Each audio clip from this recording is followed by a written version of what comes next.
Olá, queridos alunos, é um prazer estar aqui com vocês. Hoje daremos início à nossa aula 1 da unidade 4 da disciplina de habilidades para o mundo do trabalho.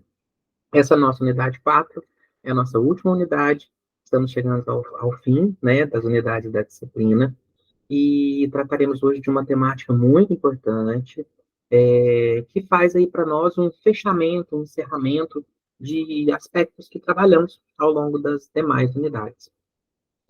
Espero que o conteúdo chegue bem para vocês, né? Relembrando que na mesma dinâmica teremos aí os materiais didáticos, materiais de apoio, materiais complementares, vídeos complementares, todos disponíveis aí no ambiente virtual, né? E sigo, né, a recomendação aí de que vocês se organizem no estudo, conforme eu deixei disponível no cronograma, na apresentação da disciplina, no roteiro de estudos, e também, né, que para esta aula vocês acompanham o slide da aula 1, tá joia?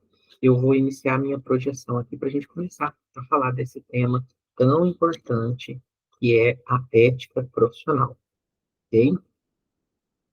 Então vamos lá, iniciando aqui minha apresentação. Então, estamos aí na nossa aula 1 da unidade 4, a disciplina Habilidades para o Mundo do Trabalho, e a temática é a ética profissional. Antes da gente entrar propriamente dito no que é a ética profissional, né, eu gostaria de trabalhar com vocês algumas reflexões do que é ética. Né? Ética é um termo que a gente escuta tanto falar, né? A gente muitas vezes faz uso, inclusive, do termo ético, antiético, e às vezes a gente não para muito para pensar o que vem a ser isso. E aí, para iniciar nossa reflexão, eu gostaria de deixar essas perguntas, né? Quando às vezes a gente vê alguém fazendo alguma coisa e a gente faz um julgamento, a gente diz, nossa, isso está errado, né? Ou às vezes alguém toma uma decisão e fala, não, a pessoa fez certo, fez bem, né? A gente diz que algo é bom ou ruim, e às vezes a gente se pergunta se devo ou se não devo fazer algo, né? Essas reflexões, essas perguntas, é para já instigá-los, porque tudo isso, muito possivelmente, a resposta a essas perguntas, passa pelo campo ético, tá? Ou desemboca no que é a reflexão ética de determinado assunto, tá? Mas para a gente chegar efetivamente na ética como um todo, a gente não pode deixar de falar da moral, né? Passar sobre o conceito do que vem a ser moral e reconhecer posteriormente, né, as diferenças entre ética e moral, apesar de estarem ligadas às diferenças existentes, tá? Então, a moral está intimamente ligada à ética, ok? E a gente vai falar um pouquinho dela primeiro para a gente conseguir chegar até a ética. E aí, o que vem a ser, pessoal? O que é moral, né? Qual seria, né, o conceito? Então, a gente poderia dizer que moral é o conjunto de normas que regulam o comportamento do homem em sociedade. Então, ó, já tem aqui dois elementos importantes. A gente está falando de normas e sobre comportamento, tá? E essas normas são adquiridas pela educação, pela tradição, pelo cotidiano. Então, opa, outra dica. Então, se é adquirida pela educação, pela tradição, pelo cotidiano, muito possivelmente, a gente vai perceber que existem diferenças, né? As pessoas são educadas de formas distintas, as pessoas possuem tradições distintas, né? As pessoas possuem cotidianos e rotinas distintas. Então, a gente já começa a ter pistas aí do como isso é vasto e complexo, né? Então, trata-se do conjunto de normas, ou seja, das regras, do que é esperado do indivíduo socialmente. A primeira aspas que eu gostaria de abrir aqui é para que vocês não confundam com o aspecto legal. Tá? Quando a gente fala sobre conjunto de normas e regras, não é necessariamente o que a lei determina.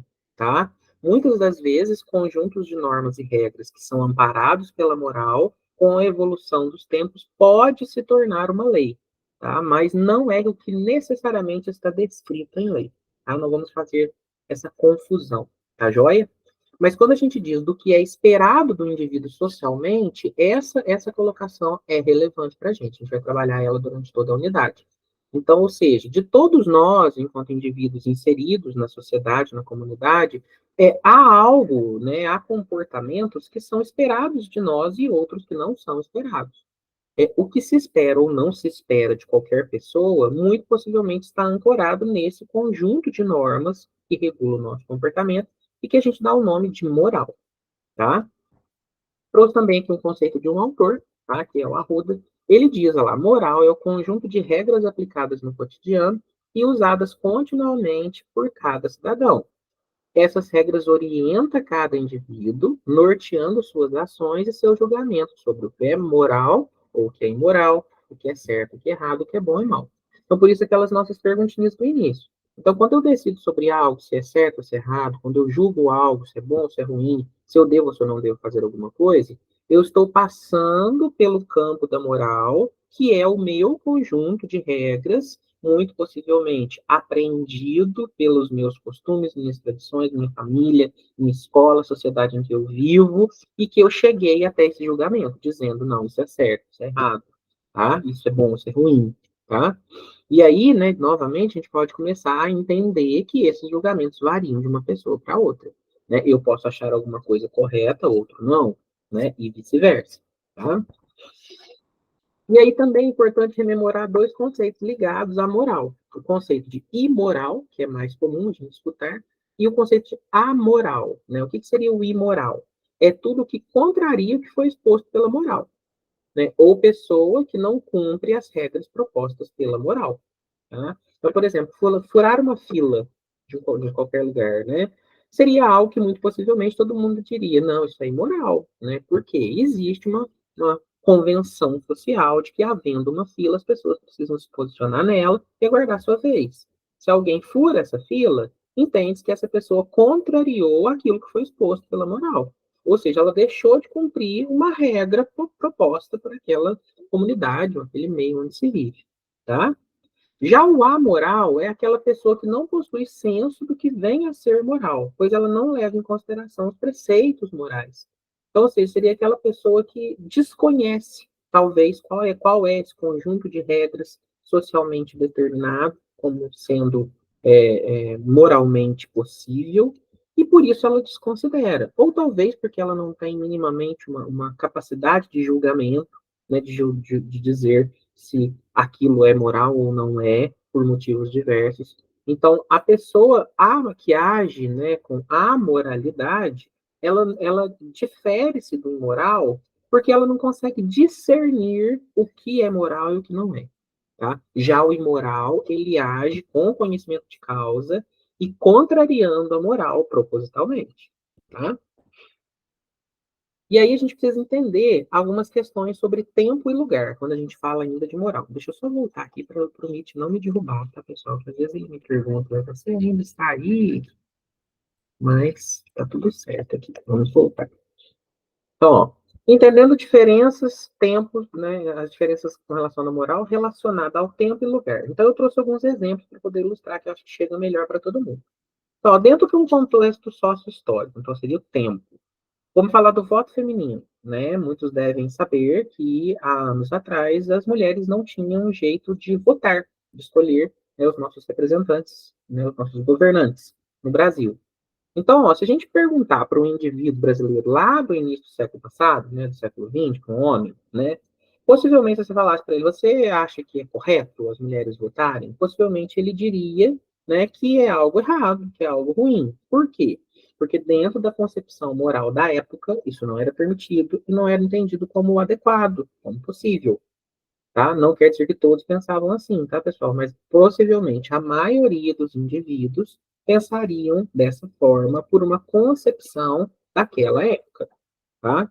Olha lá, porém, se essa mesma temática fosse perguntada a um brasileiro atual, de tempos contemporâneos, muito possivelmente a grande maioria dos homens diria que é favorável ao voto feminino, que foi uma grande conquista das mulheres e que elas também têm o direito de exercer, né, o voto.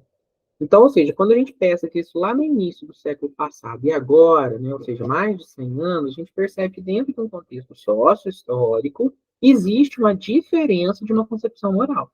E aí, né, já planta aí a semente para nós de que essas concepções morais variam sempre, elas sempre vão mudar, elas estão em constante modificação. Então, o que hoje a gente atribui dentro do nosso contexto social como certo ou errado, talvez daqui a anos essa concepção mude, tá?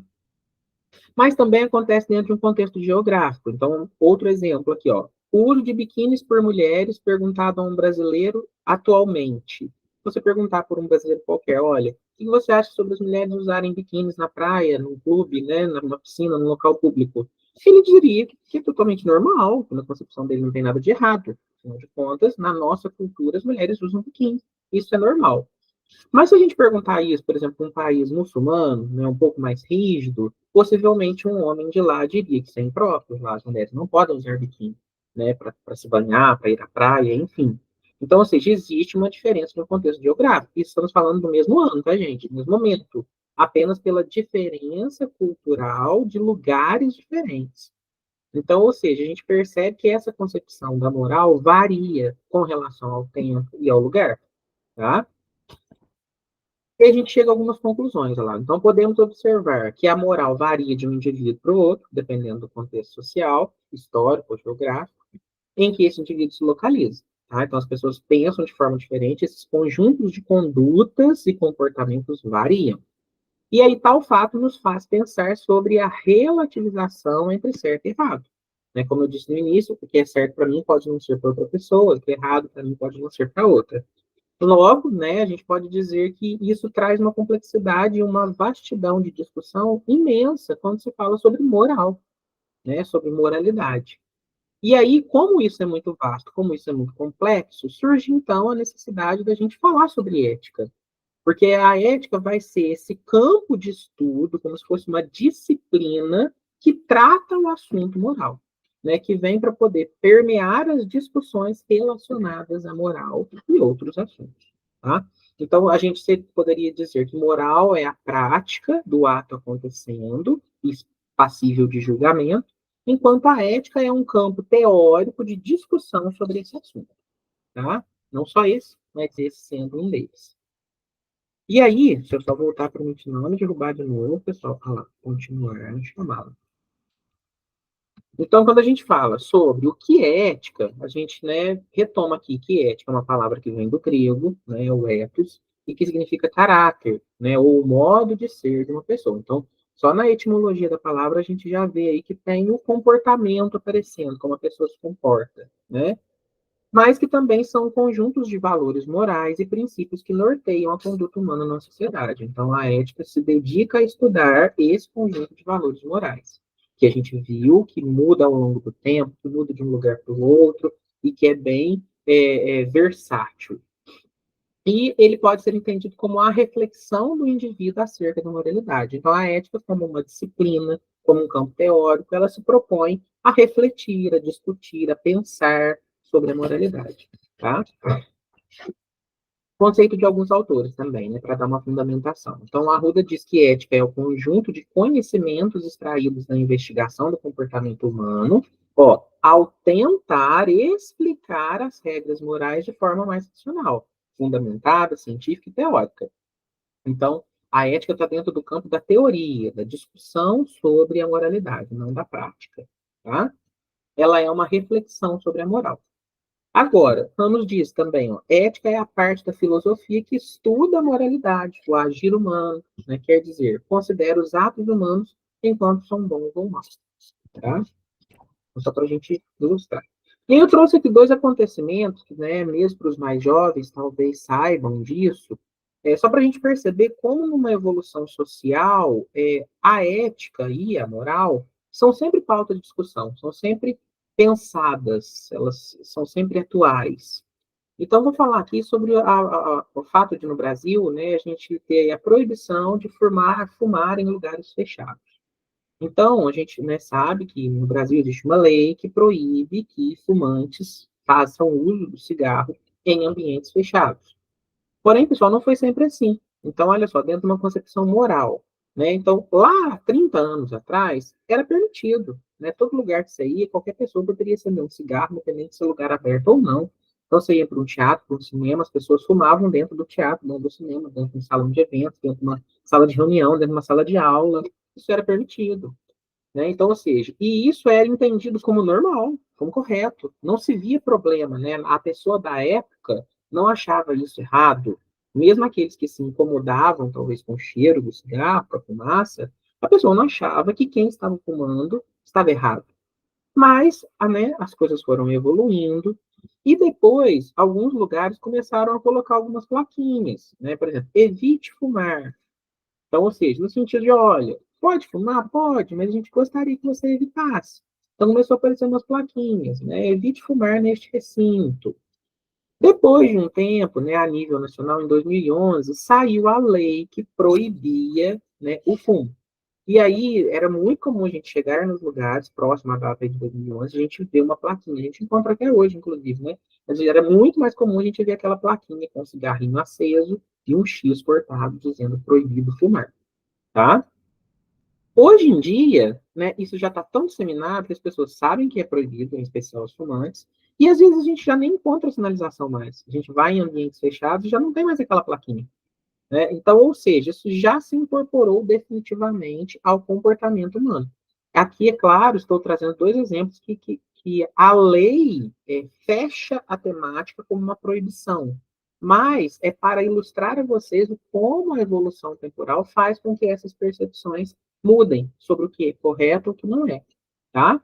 Então, ou seja, atualmente já está muito bem internalizado para todos que fumar em lugares fechados é proibido, e muitos lugares já nem sinalizam mais sobre essa proibição, porque existe uma lei desde 2011 e as pessoas já se habituaram com isso, tá? O mesmo acontece com o uso do cinto de segurança. Então, se a gente pegasse carros aí com mais de 50 anos de fabricação, tinha alguns que nem vinham com cinto de segurança de fábrica. Né? Isso era tão pouco comum que nem se falava do cinto de segurança. Né? Depois, os carros começaram a ser, né, fabricados com cinto de segurança, mas o uso deles era facultado. Muitas pessoas não usavam, né, não se fiscalizava nada sobre isso. Enfim, ele existia, ele estava ali, mas as pessoas da época não tinham o hábito de uso. Depois de 1994, passou a ser obrigatório pela lei do Código Brasileiro de Trânsito, né, o uso, né, do cinto de segurança. Porém, os carros não detinham nenhum equipamento que te lembrava sobre isso. E aí, a partir dessa lei, todo mundo foi incorporando ao seu comportamento a obrigatoriedade do cinto. Tá? Então, quem é dessa época que lembra que o uso era obrigatório, que lembra que as polícias começaram a parar em blitz e multar aqueles que não estavam de cinto, lembra muito bem que era aquela coisa, nossa, tem que pôr o cinto, nossa, preciso colocar o cinto. Isso foi incorporando ao hábito das pessoas a ponto de hoje, né, a grande maioria das pessoas, quando entram no carro, a primeira coisa que faz é puxar o cinto de segurança. E como se já não fosse pouco, os carros já vêm equipados, os mais modernos, com dispositivos que apitam caso você não coloque o cinto de segurança, tá? Ou até mesmo, né, para quem tem criança aí na família, sabe que muitas vezes, né, você entra no carro, às vezes você esquece de pôr o cinto, tem uma criança lá atrás escrita, olha, põe cinto.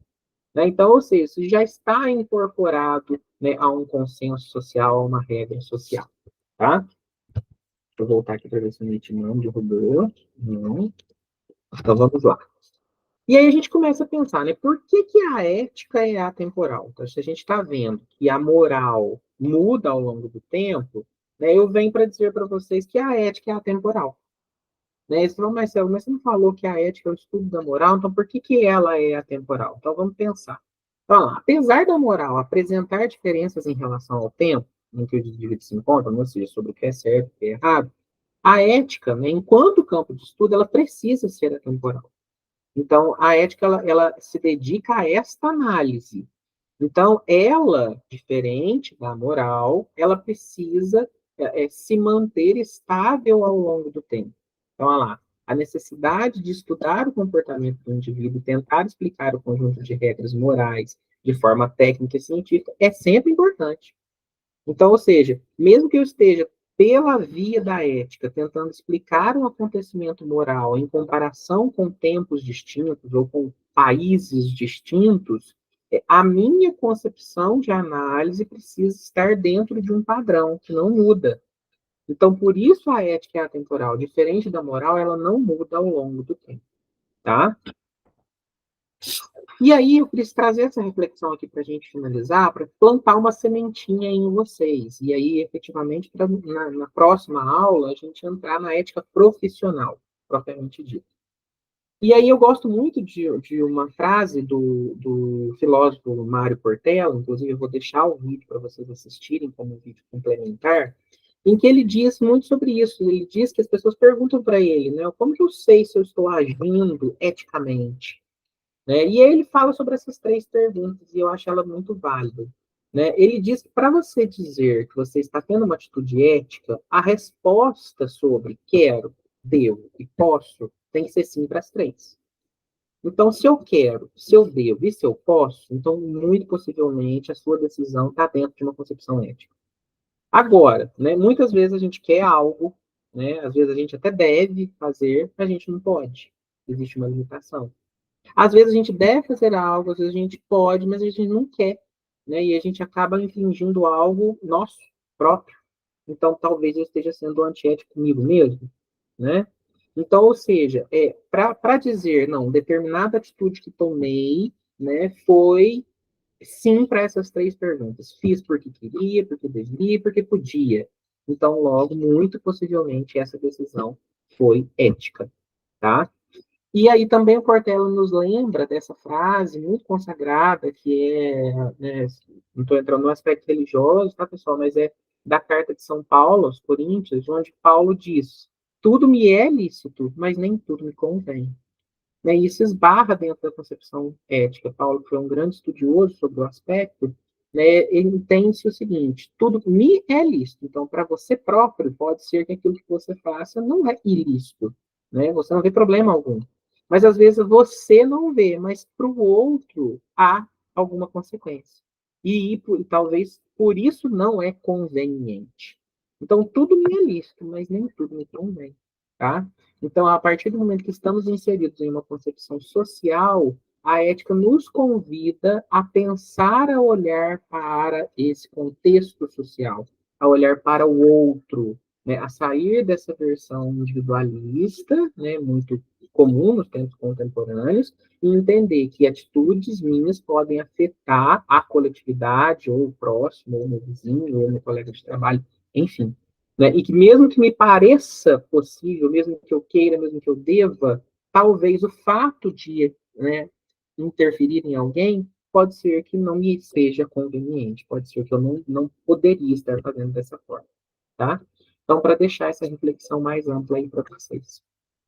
E aí, vou tratar aqui só dos princípios éticos fundamentais para a gente já fazer o gancho com a nossa próxima aula, tá bom? Esses princípios éticos, que a gente pode chamar de pilares fundamentais, eles dizem o seguinte, né, que, né, a ética, dentro de um contexto geral, tá, gente, ela tem dois pilares fundamentais: o respeito e a integridade, tá? Esses dois pilares, eles estão relacionados ao comportamento humano, tá? Do que vai ser entendido pelos outros como aceitável ou não, tá? E o mesmo vai valer depois para o ambiente profissional, tá? Mas por que esses pilares são relevantes? Porque quando a gente pensa que todas as atitudes, se estiverem fundamentadas no respeito, eu vou estar pensando no próximo. E uma vez pensando no próximo, muito possivelmente eu vou estar garantindo a harmonia das relações humanas. Então, quando a gente passa a respeitar o outro, seja esse outro quem for, tá? A gente passa a acreditar numa harmonia dessa relação humana.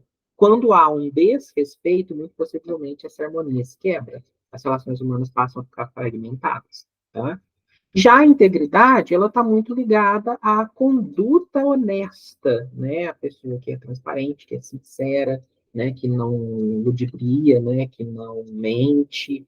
Então, pensando que as atitudes estão baseadas nesses dois pilares de respeito e integridade, elas muito possivelmente darão resposta a um ato como sendo ético, tá? Deixo minhas referências. Então, vou encerrar aqui a minha apresentação, tá?